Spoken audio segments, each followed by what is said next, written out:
Get your hands off my wife. The command sliced through the noise like a blade, and Geraldine's blood turned to ice.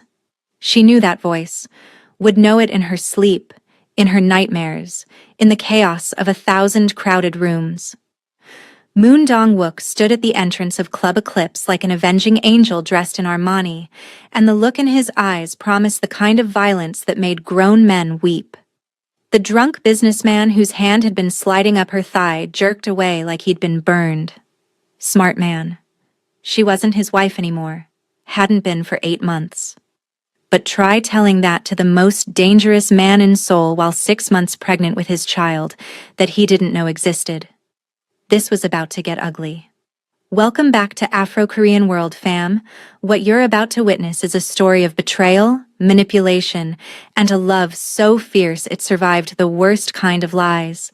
Stick around till the very end, because this story will shatter you and then piece you back together in ways you didn't see coming. Trust me when I say your emotions aren't ready for this ride. Geraldine had exactly 3 rules for survival in Seoul's underworld. Keep your head down. Never make eye contact with the clientele. And whatever you do, don't work in Gangnam where Moon Dong-wook's people might see you. She'd been doing fine with rules 1 and 2. Rule 3 had just exploded in her face. I asked you a question, Geraldine. Moon Dong's voice was dangerously soft now as he moved through the crowd. People scattered like he was radioactive. What are you doing here? Her manager, Mr. Kim, appeared from nowhere, his face pale with terror.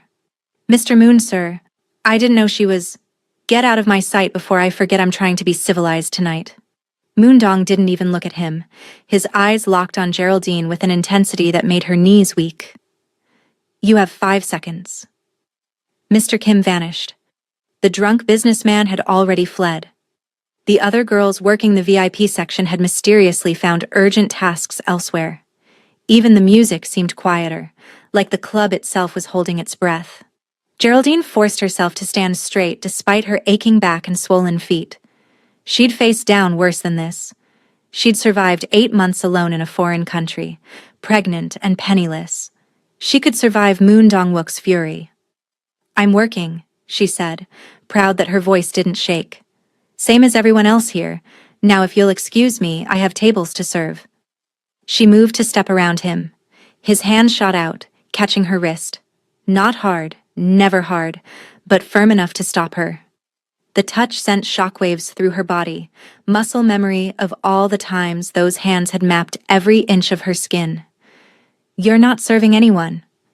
His eyes traveled down, landing on her belly for the first time. She watched the exact moment comprehension hit him. Watched his face go absolutely still, the way it did before someone died. How far along? None of your business. Geraldine. Her name was a warning. How? Far. Along. 6 months. She lifted her chin defiantly. And before you ask, yes, it's yours. Not that it matters anymore. We're divorced, remember? You moved on. I moved on. End of story. Moved on? Something dangerous flickered in his eyes. Is that what you think happened? That's what your mother told me? Showed me pictures of you with that perfect little heiress. What was her name? Yoon Ji-woo. The woman actually suitable for the great Moon Dong-wook. The bitterness in her voice surprised even her. She said you'd signed the divorce papers. Said you were too kind to tell me yourself that marrying a foreign nobody had been a mistake you regretted. The muscle in his jaw jumped. My mother said what? Does it matter now? I signed the papers. I left. I'm surviving. That's all there is to it. You're 6 months pregnant, working in a nightclub and barely standing upright. He bit out. That's not surviving. That's dying slowly, and I want to know why you didn't tell me. Because you didn't want me. The words exploded out of her before she could stop them. Your mother made it very clear. I was an embarrassment. Wrong skin color, wrong background, wrong everything. She paid me money to disappear quietly. Said if I really loved you, I'd let you go without making a scene. So I did. I loved you enough to leave. For a long moment, Moon Dong just stared at her. Then he pulled out his phone, made one call, spoke in rapid Korean. When he hung up, His attention returned to her with laser focus. Club Eclipse is now under new management, as of 2 minutes ago. Everyone here gets proper contracts and actual wages starting tomorrow. You're done working here.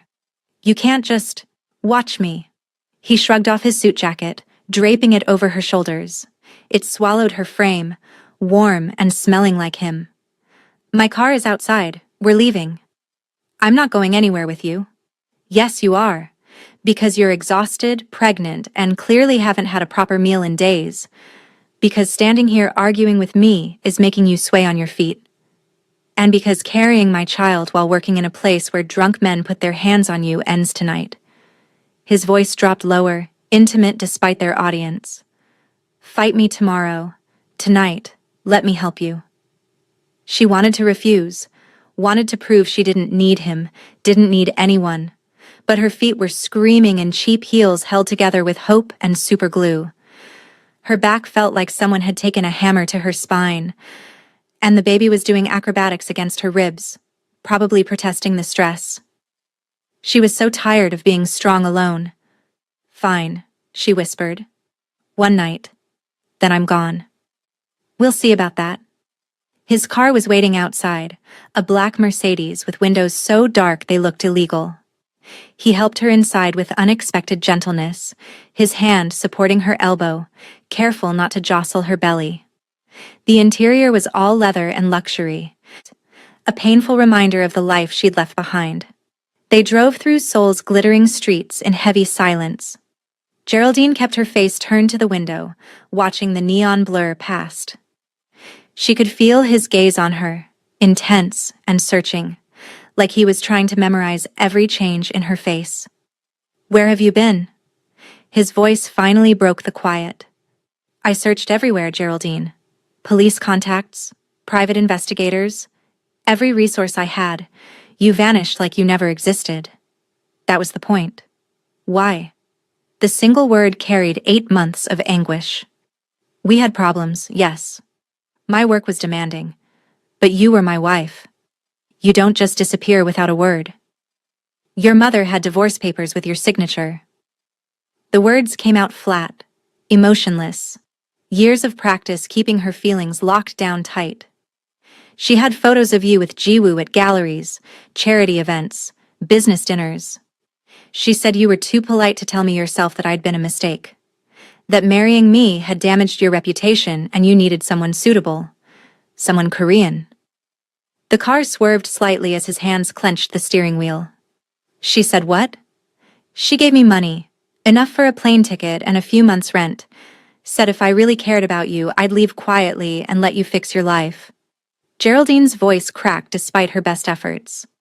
So I did. I left. And then I found out I was pregnant 2 weeks later, and by then it was too late to come back. You'd moved on. You had Jiwoo.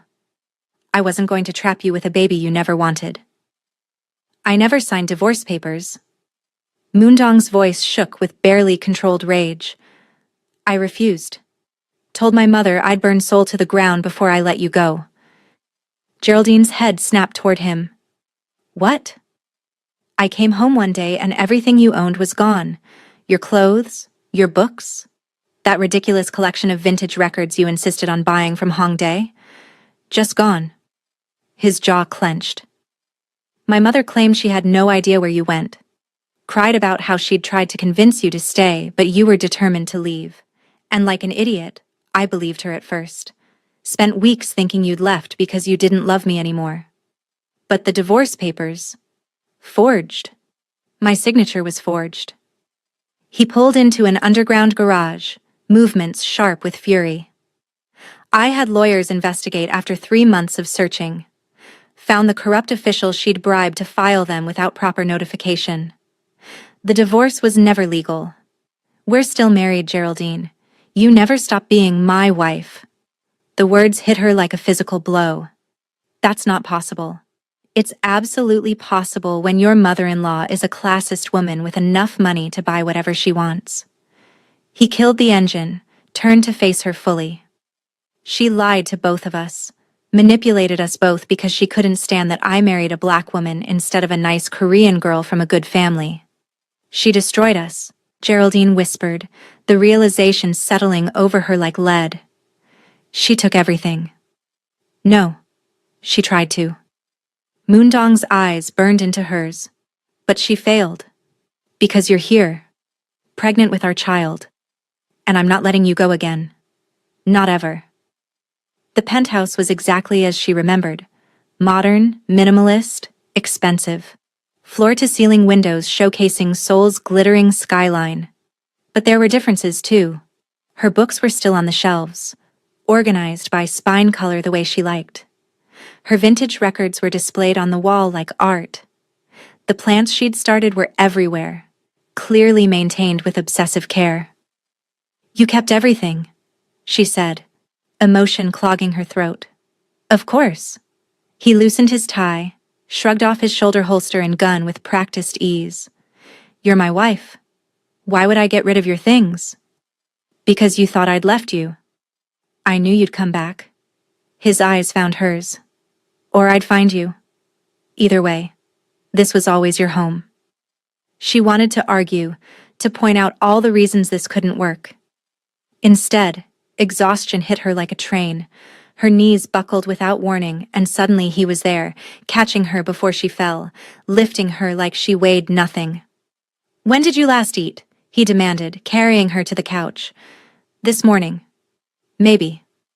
Maybe? Fury and concern warred across his face. Geraldine, you're 6 months pregnant. You should be eating constantly. Hard to afford food when rent takes everything and tips barely cover utilities. She shot back defensively. I was doing my best. Your best shouldn't have been starving. He disappeared into the kitchen, returning with water, fruit, bread, cheese. Eat all of it. I'll order proper food after. She ate because her stomach was eating itself, because the baby needed nutrients, because fighting seemed impossible. He watched her with an intensity that made her skin prickle, his entire body vibrating with barely contained emotion. I looked for you every single day, he said quietly. Tore this city apart, had people checking hospitals, shelters, immigration records, nothing. You'd completely disappeared. I worked in Bucheon for a while. Cash jobs, nothing official. Stayed with other foreigners who didn't ask questions. She took a long drink of water. When I ran out of money, I took the club job. Better pay. No paperwork required.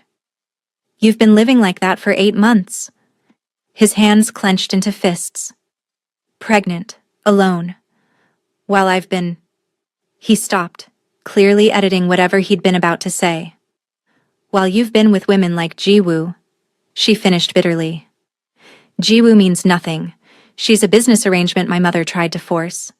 I've been on exactly 2 dinners with her. Both public, both torture. His eyes burned into hers.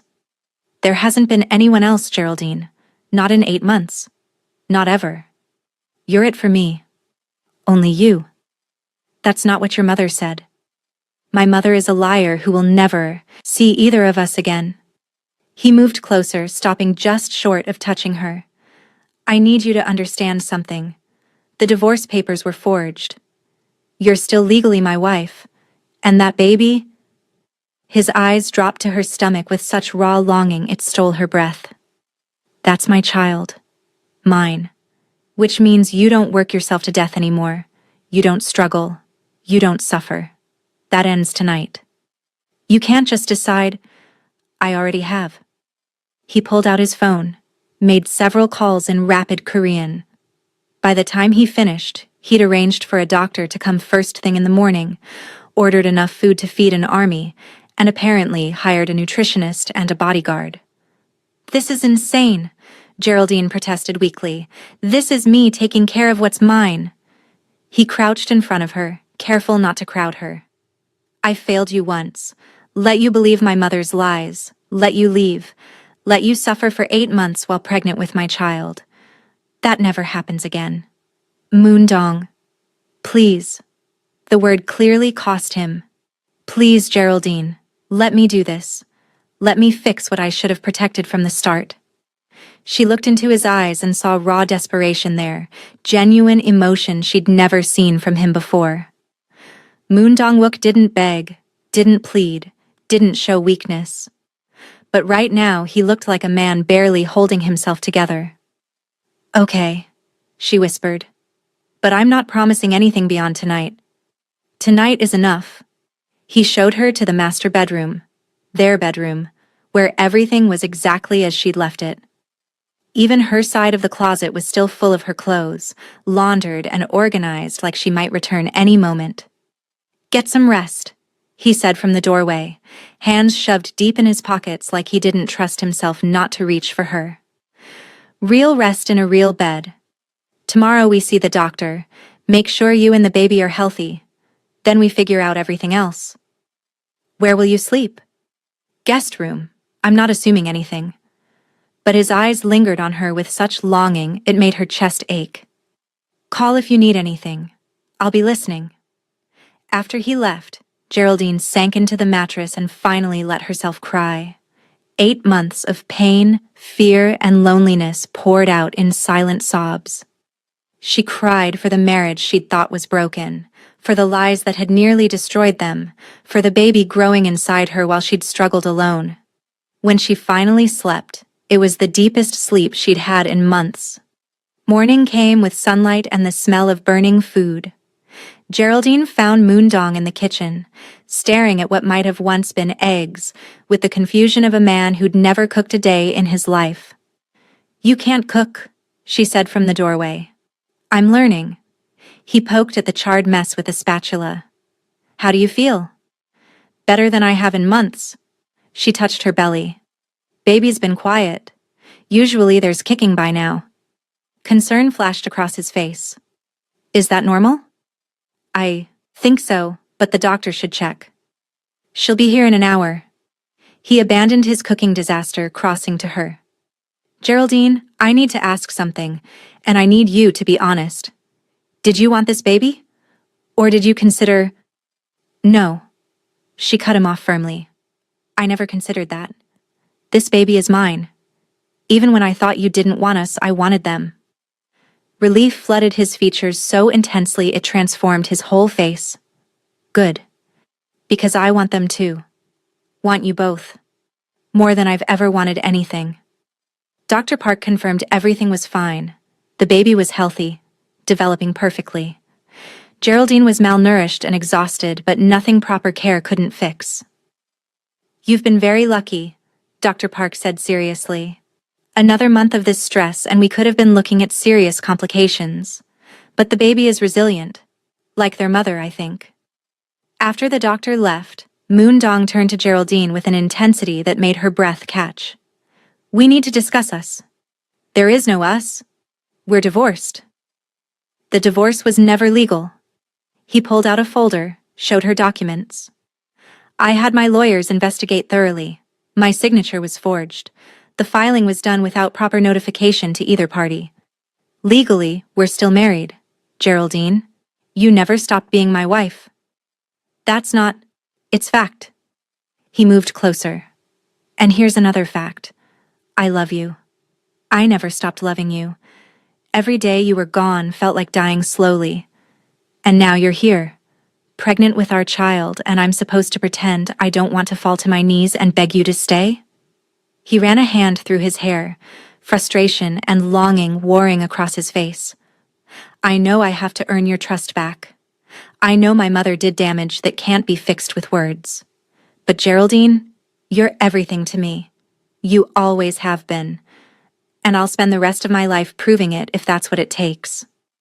Before she could respond, her phone rang. Unknown number. "Hello?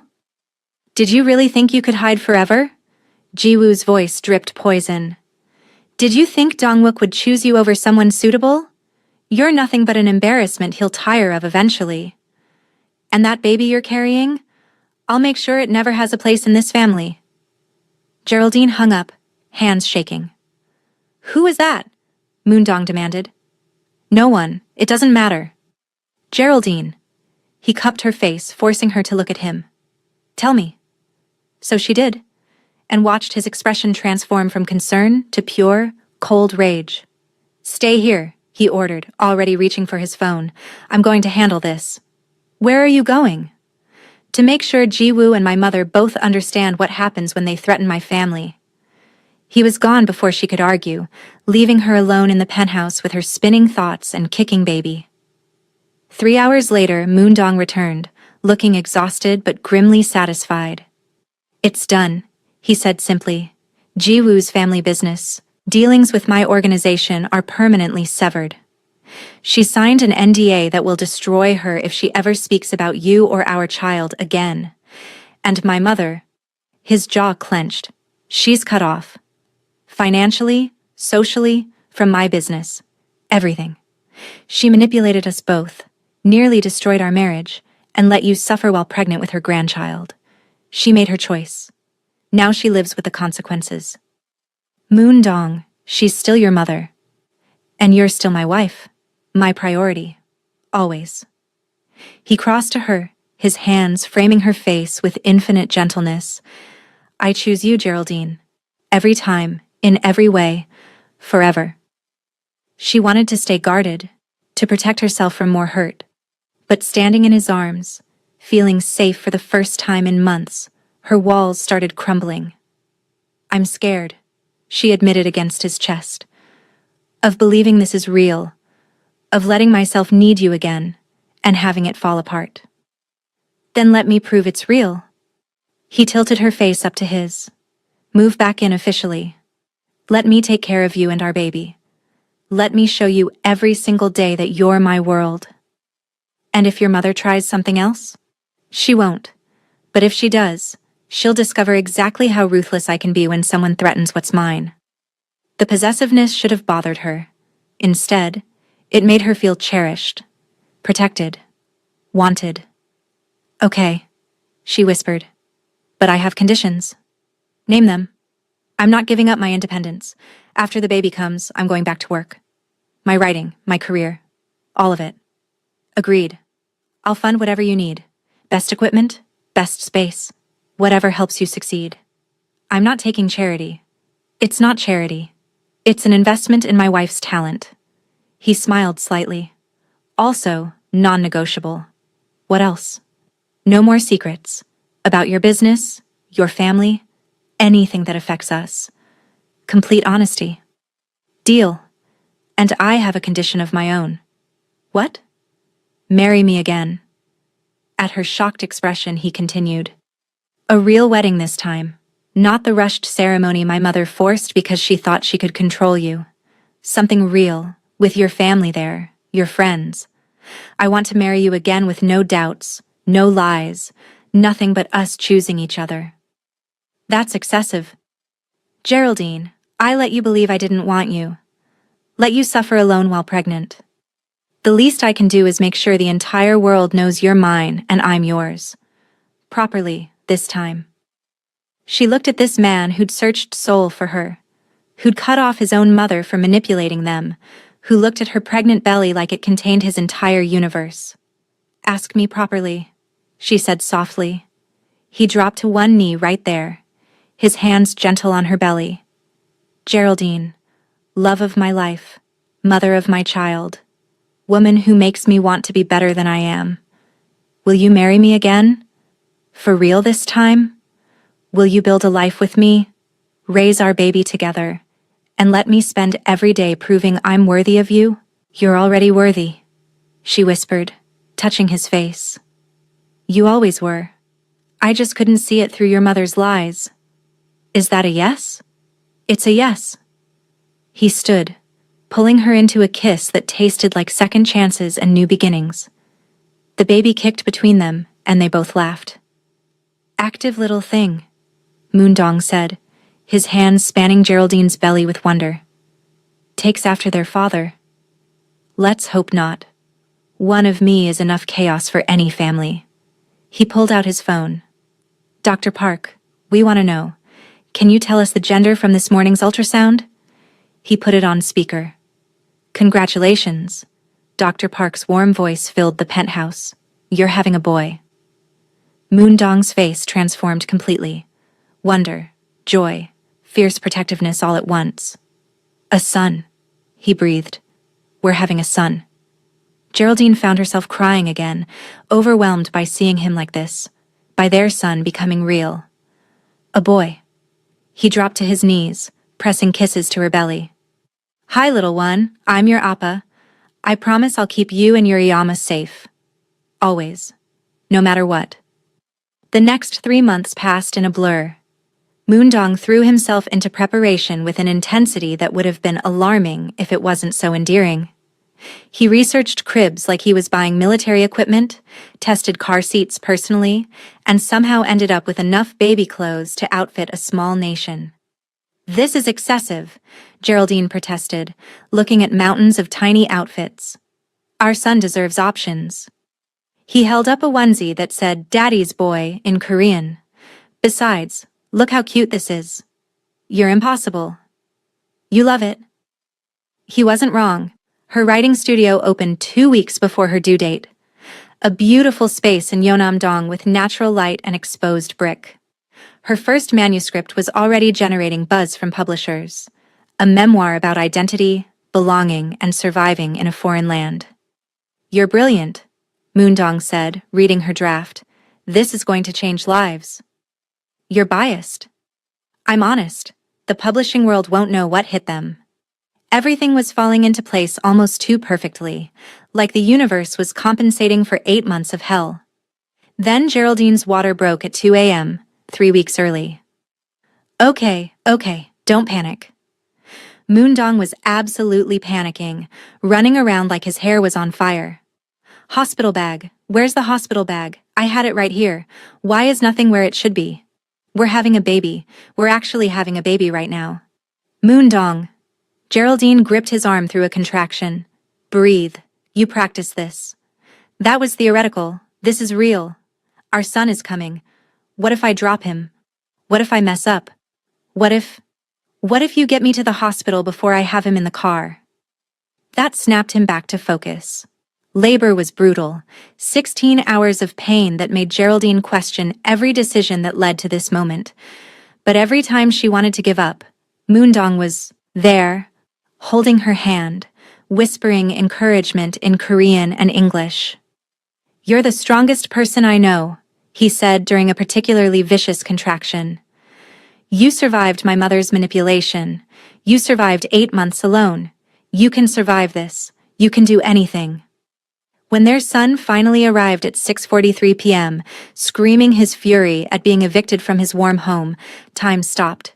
The nurse placed the baby on Geraldine's chest, and she fell completely apart. This tiny, perfect human. Her dark skin, Moondong's delicate features, a full head of black hair already sticking up in every direction. He's perfect, Moondong breathed, tears streaming down his face unashamedly. Look at him. Look at what we made. He has your nose, Geraldine said through her own tears. He has your strength. Moondong traced their son's tiny fingers with reverent wonder. What should we call him? They'd debated names for weeks. Korean names, English names, names that honored both cultures. Nothing had felt right until now. Michael, Geraldine said softly, for my father, and Jae-sung for his middle name. So he knows both worlds. Michael Jae-sung Moon. Moondong tested it, smiled through his tears. It's perfect. He's perfect. You're perfect. The first weeks home were chaos. Michael had strong opinions about everything and wasn't afraid to share them loudly at 3 a.m. Moon Dong-wook, Seoul's most feared crime lord, transformed into a devoted father who walked the floors at night, learned to change diapers without complaint, and sang off-key Korean lullabies. You're tone-deaf, Geraldine observed one night at 4 a.m., watching him rock Michael. He doesn't care. He loves me anyway. Moondong looked up, expression soft. Just like his mother. His mother is sleep-deprived and covered in baby spit-up. His mother is the most beautiful thing I've ever seen. He wasn't wrong about the love part. Despite the exhaustion, despite the chaos, Geraldine had never been happier. 6 months after Michael's birth, Moondong surprised Geraldine with the wedding he'd promised. Not some massive society event, but an intimate ceremony on Jeju Island. Her mother flew in from London crying through the entire ceremony. Moondong's friends from his organization stood as groomsmen, reformed criminals in designer suits. And Michael, dressed in traditional hanbok, stole the show by wailing through the vows. I, Moon Dong-wook, take you, Geraldine James, to be my lawfully wedded wife, he said, voice thick with emotion. Not because circumstances forced us together, not because of obligation, but because you're the best thing that ever happened to me. Because you gave me a son I don't deserve. Because you love me, despite knowing exactly who and what I am. I promise to spend every day being worthy of that love. Geraldine's vows were equally tear-soaked. I, Geraldine James, take you, Moon Dong-wook, as my husband. Again. For real this time. Because you fought for us when I'd given up. Because you proved love is stronger than manipulation. Because you're not perfect, but you're perfect for me.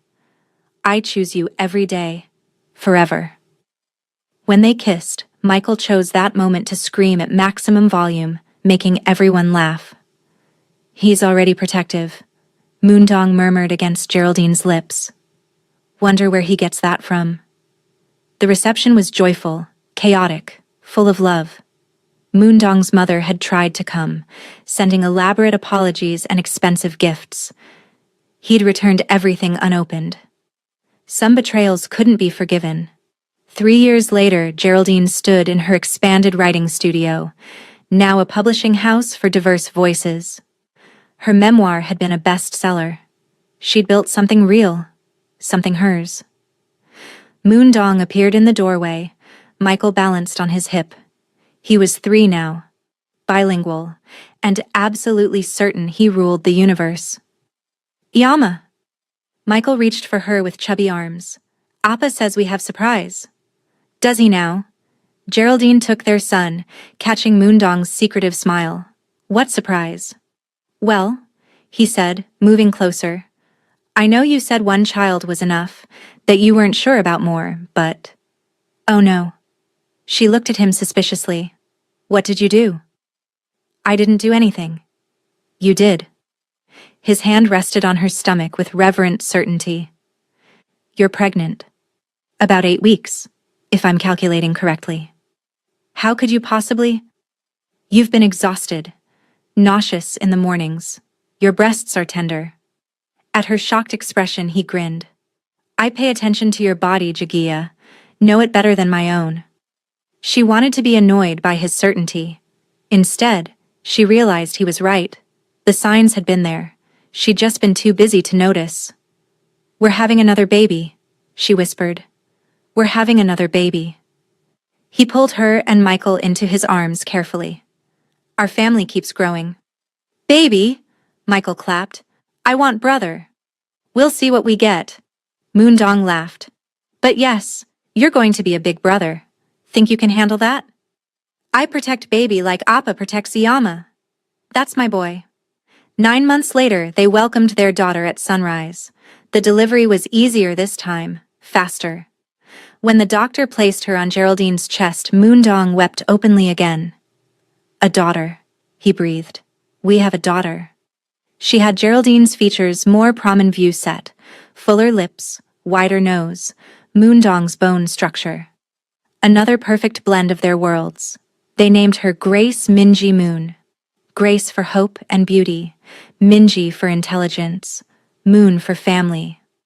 Michael was fascinated and slightly jealous. He touched his sister with exaggerated gentleness, mimicking his father's carefulness. Baby small, he observed in Korean. You were that small once, Geraldine said, pulling her son close. Now I big brother. I protect. That's right, Moondong said, sitting with both children. You're the big brother now. That's an important job. 5 years. After Moondong found Geraldine working at that club, they celebrated their actual 12th anniversary, counting from their original forced wedding. Because, as Moondong insisted, every moment counted, even the painful ones, Their penthouse was controlled chaos. Michael, now 8, was showing signs of inheriting his father's strategic mind and his mother's creativity. Grace, 5, was pure sunshine in human form, charming everyone she met. 2 kids, Geraldine said, watching Moondong referee a pillow fight while trying to answer business calls. How did we end up with 2 kids? You're beautiful, and I have zero self-control around you. He ducked a flying pillow. Also, we're apparently very fertile as a couple. She laughed, the sound filling their home.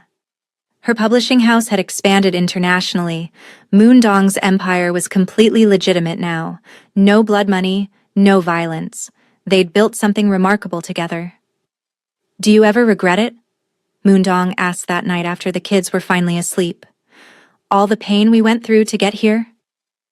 Geraldine considered it. The manipulation, the lies, 8 months pregnant and alone, the fear, the struggle. No, she said finally, because all of it led here, to us, to our family. I'd walk through fire again to get to this moment. So would I. He pulled her close on their balcony overlooking the city that had witnessed their entire story. You're my miracle, Geraldine, the impossible thing that saved me from becoming a monster. And you're mine, my dangerous man who turned out to be my fairy tale. They stood together as souls sparkled below them. 2 people torn apart by lies and manipulation, who found a love that conquered everything thrown at them. Their journey had been anything but simple, but it had been theirs, and it had been worth every painful step. If this story absolutely destroyed you in the best way possible, I need you to do 3 things right now. First, obliterate that like button. Show me this story, hit you where it counts. Second, subscribe to Afro-Korean World and turn on notifications because I drop stories like this that will wreck your emotions every single week. Third, and this is the most important one, drop a comment right now telling me the exact moment you started crying. Was it when Moondong found her at the club? When he realized she was pregnant? When he proposed again? When their son was born? I want to know which scene broke you because I guarantee at least 5 moments in this story had you in tears. And if you know someone who needs to hear a story about second chances, about love that survives manipulation and lies, about fighting for what's yours, share this video with them right now. Tag them in the comments. Send them the link. Because stories like this remind us that real love doesn't give up, even when everything tries to tear it apart. Hit that subscribe button, fam. We've got more emotional roller coasters coming your way, and you don't want to miss a single one. Until next time, Afro-Korean World family, stay blessed, stay emotional, and keep believing in love that conquers all.